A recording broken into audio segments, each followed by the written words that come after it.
Texas Hill Country, spring of 1878.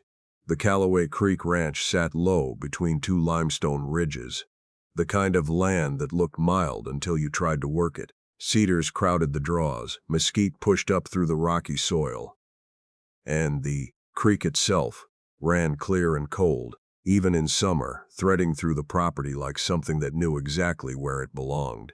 The house was solid, well built, 2 stories of cut limestone with a long porch facing west, and every evening the sun went down behind those ridges in colors that had no business being that beautiful.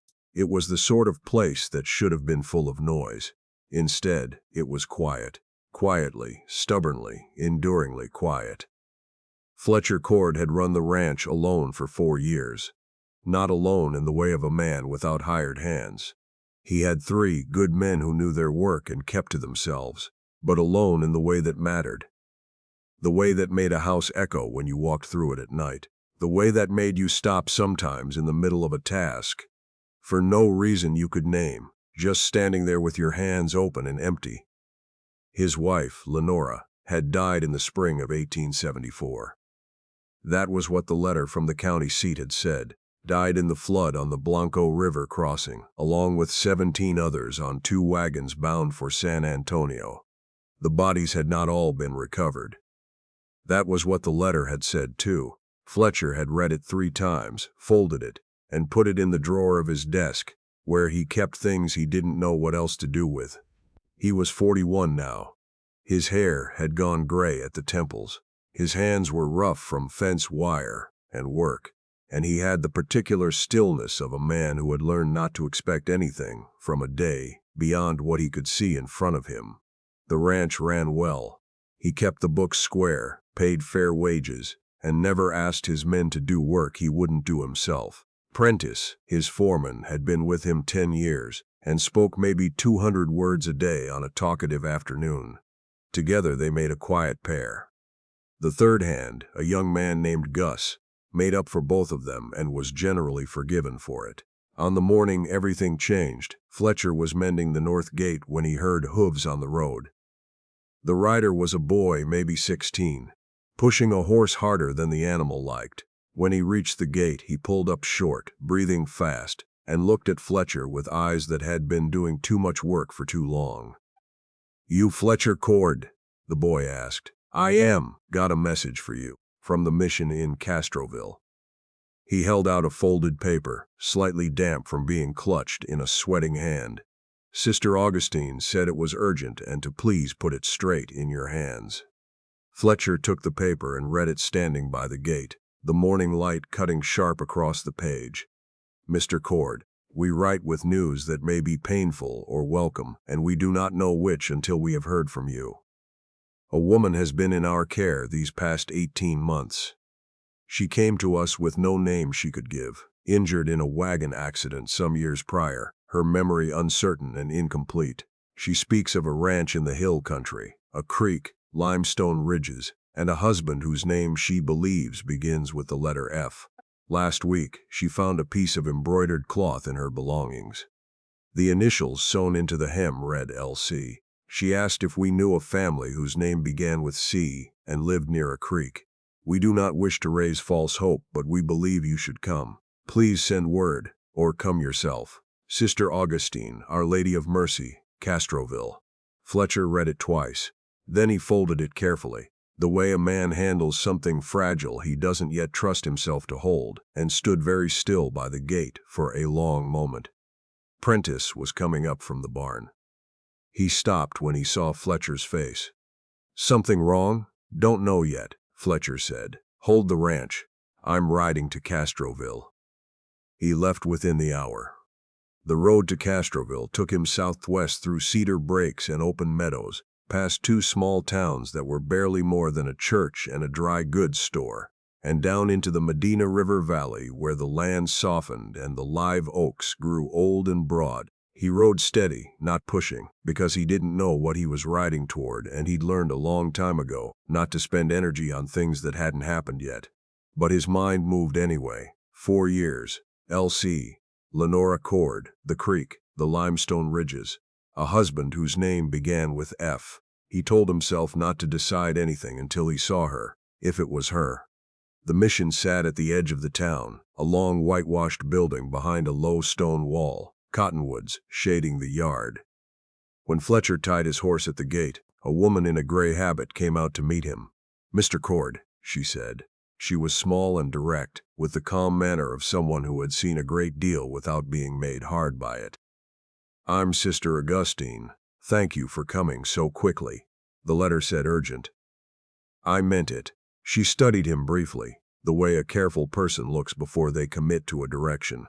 "Before I take you to her, I want to tell you what she's told us, and what she hasn't. Her memory is not complete.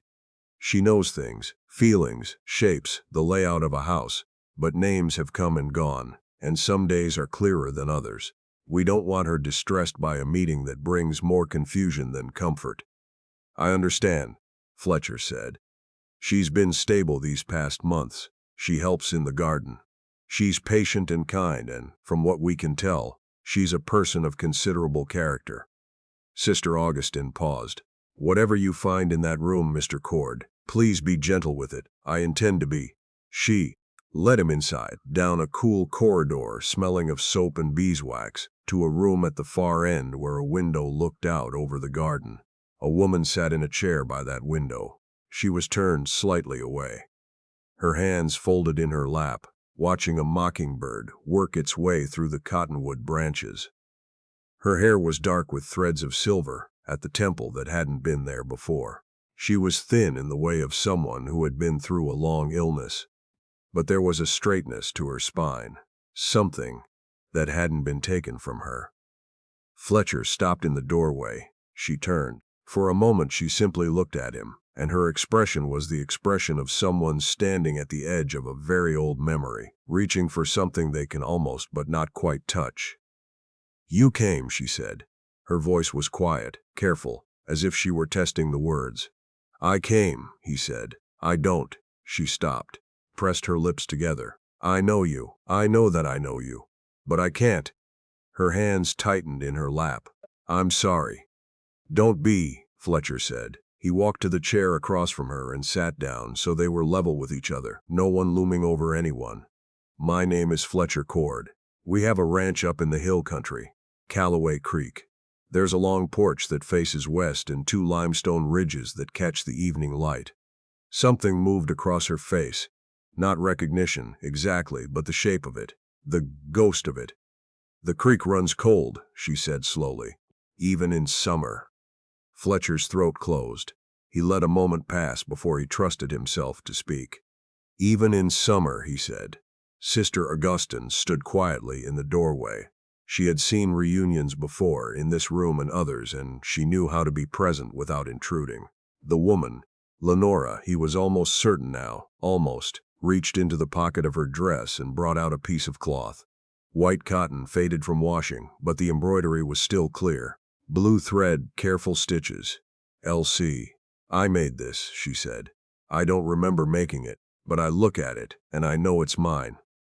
Fletcher reached into his own coat pocket. He'd stopped at the house before leaving, gone to the desk drawer, taken the folded letter and also the one other thing he always kept there. A small tintype photograph, slightly bent at one corner, of a woman and a man on a porch. The woman was laughing at something off to the side of the frame. The man was not quite smiling, but was close to it, in the way of someone who had given up pretending not to be pleased. He held it out. She took it, looked at it for a long time. "That's the porch," she said.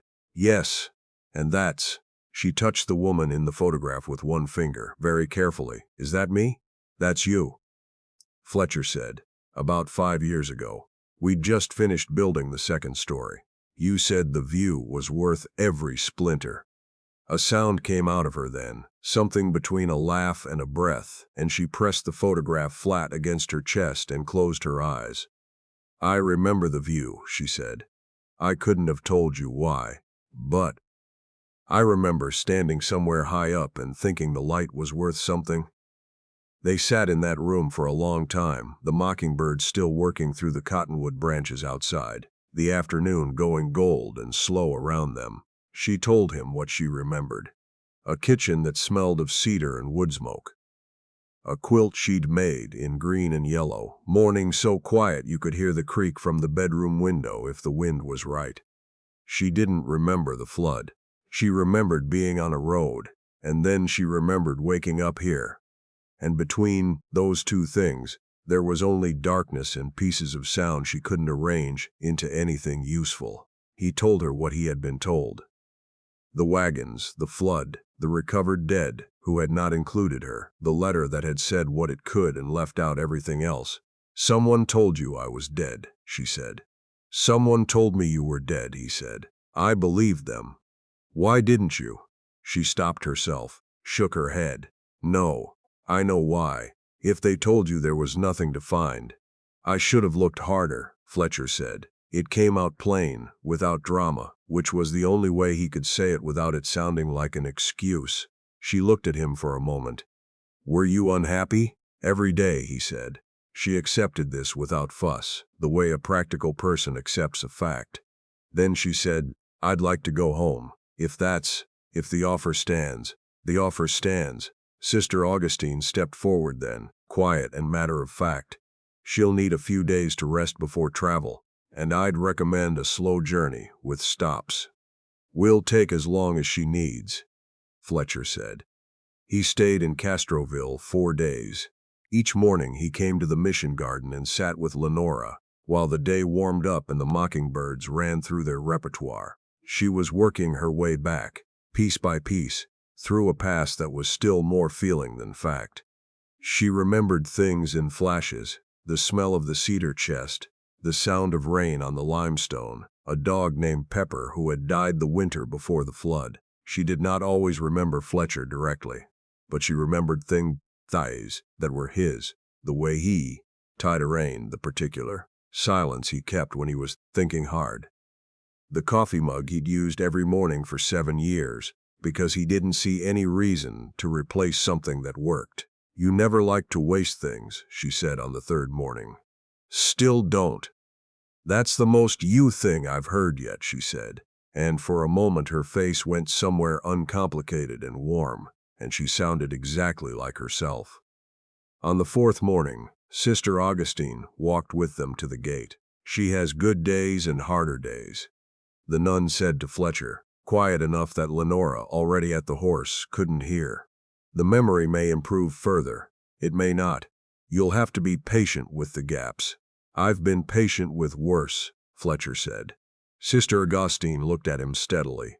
"I believe you have. Godspeed, Mr. Cord." The ride back was slow, the way she'd recommended. They stopped at midday near a limestone outcrop where the shade was cool and a spring seeped out of the rock into a small clear pool. Lenora sat on a flat stone and ate the food they'd packed, and looked out over the valley with the focused attention of someone trying to hold on to something. "Tell me about Prentice," she said. Fletcher told her. She listened the way she used to listen, with her chin slightly tilted and her eyes on the middle distance, taking in information without interrupting it. "He still doesn't talk much?" "He has his good days." She smiled. It was a small smile, not the wide one from the photograph, but it was real, and it was hers. And Fletcher looked at the middle distance himself for a moment. That night they camped under a stand of live oaks, where the branches were old enough to have grown into each other overhead. Lenora sat by the fire longer than he'd expected, staring at the coals with the expression of someone sorting through a room they haven't been in for a long time. "I thought about a house sometimes," she said. "I couldn't see it clearly, but I had the feeling of it, the feeling of being known somewhere, like there was a place in the world that had the shape of me in it, if that makes sense." "It makes sense," Fletcher said. "I was afraid it wasn't real, that I'd made it up. It's real." She looked at him across the fire. "I know, I just needed to hear it from someone else." A pause. "What did you do?" "Those 4 years. Worked," Fletcher said. "Just worked?" "Pretty much." She was quiet for a moment. "That sounds lonely." It was. She nodded, the nod of someone who understands lonely from the inside and doesn't need it explained. Then she said, "Well, I'm here now," in a tone that was not sentimental but was something better. certain, and directed forward. The fire burned down to orange. Above them the stars were sharp and thick, the way they get in the hill country when you're far enough from any town. Fletcher sat with his coffee going cold in his hands, and for the first time in 4 years the silence around him felt like something other than an absence. The next afternoon, they crested the ridge above the creek. Lenora saw it before he told her what it was. She pulled her horse up slowly and looked down at the limestone house with its long west-facing porch. The cedars along the creek, smoke coming from the kitchen chimney, in a straight column against the afternoon blue. "Oh," she said, "just that." But the way she said it made it mean everything. Prentice was in the corral when they rode in. He saw them coming and went very still in the way of a man who has trained himself not to react until he's sure. Then he was sure, and he took off his hat, and he stood there, holding it in both hands, and didn't say a single word, which for Prentice was the loudest possible response. Gus, who had no such restraint, came out of the barn at a run, and stopped short 10 feet away, mouth open. "Mrs. Cord," he managed. "I understand you've been keeping things running," Lenora said, from horseback with the composure of a woman who had not been dead these 4 years. "Yes, ma'am," Gus said. "I mean, we tried." "The fence line on the north pasture needs work," Prentice said, back to business with impressive speed. "It always needed work," Lenora said. "I see that hasn't changed." Prentice looked at Fletcher. Fletcher raised an eyebrow. Prentice nodded once, replaced his hat, and turned back toward the corral, which, in Prentice terms, was an expression of profound relief. Inside, Lenora moved through the house slowly. She ran her hand along the kitchen table, opened the cedar chest at the foot of the stairs, and stood there with the smell of it rising around her. Went to the parlor window and looked out at the creek, the way the afternoon light came down through the cedars, and made small bright coins on the water. "The quilt," she said, suddenly. Fletcher went to the chest in the bedroom and took out the quilt she had made. Green and yellow squares, her own stitching, years of it. He brought it to her. She held it against herself for a moment, then draped it over the back of the parlor chair, where she had always kept it. "All right," she said quietly. Not to Fletcher exactly, to the room, to the house. "All right." That evening the 3 men ate supper in the kitchen with Lenora at the table. And she asked questions and they answered them, and gradually the meal got louder and more ordinary until it sounded like any other supper. Except that it wasn't. After, she and Fletcher sat on the west porch while the sun went down behind the ridges in its extravagant way. The air smelled of cedar and warming rock and the first hint of bluebonnets from the lower pasture. "I don't remember everything," Lenora said. "I want you to know that I know that. There are gaps I may never fill." "I know," Fletcher said. "I may ask you things you've already told me. I may remember wrong sometimes." "I know." She looked at him sideways. "You're not going to make this difficult, are you?" "No, good." She folded her hands in her lap. "Because I intend to be difficult enough for both of us while I sort myself out." He looked at her. After a moment he said, "You always were." She turned to look at him fully then, and something shifted in her face. Something that was closer to the woman in the photograph, closer to what he remembered. And she laughed. Not the wide laugh from the picture. Something quieter, worn to its real shape, but genuine, and his. "That's the first time you've been rude to me in 4 years, she said. "I'm making up for lost time." She reached over and put her hand on his arm. Just rested it there, the way you rest a hand on a place you've been before and are glad to find unchanged. He didn't move, didn't make anything of it, just let it be what it was. The last of the light faded off the limestone ridges. Below them, the creek ran on, cold and clear, threading through the dark the way it always had. "Tell me about the years," she said. So he told her. The fence that came down in the ice storm of '75, and took them 3 weeks to rebuild. The calf born backwards that Gus had talked about for 6 months afterward. The summer the creek ran so low they'd thought it might stop. And then the August rain that had come like an apology and brought it back up overnight. Small things, true things. The years laid out plain and honest, because that was what she'd asked for and that was what he had to give. She listened without interrupting, her hand still on his arm, watching the dark come up out of the valley.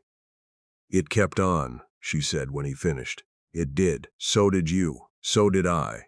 She was quiet for a moment. Then, "I dreamed about the porch, in the mission. I didn't know that's what it was. I just kept dreaming about sitting somewhere high with the light going red on some kind of ridge, and I would wake up and feel, not sad, exactly. More like I'd been somewhere and come back and couldn't find the words for it." Fletcher looked out at the ridges, dark now against a sky that still held a little color in it. "You found your way back without the words," he said. "I had help," she said. "You came. You would have found it anyway." "Maybe," Lenora said, "but I'm glad I didn't have to."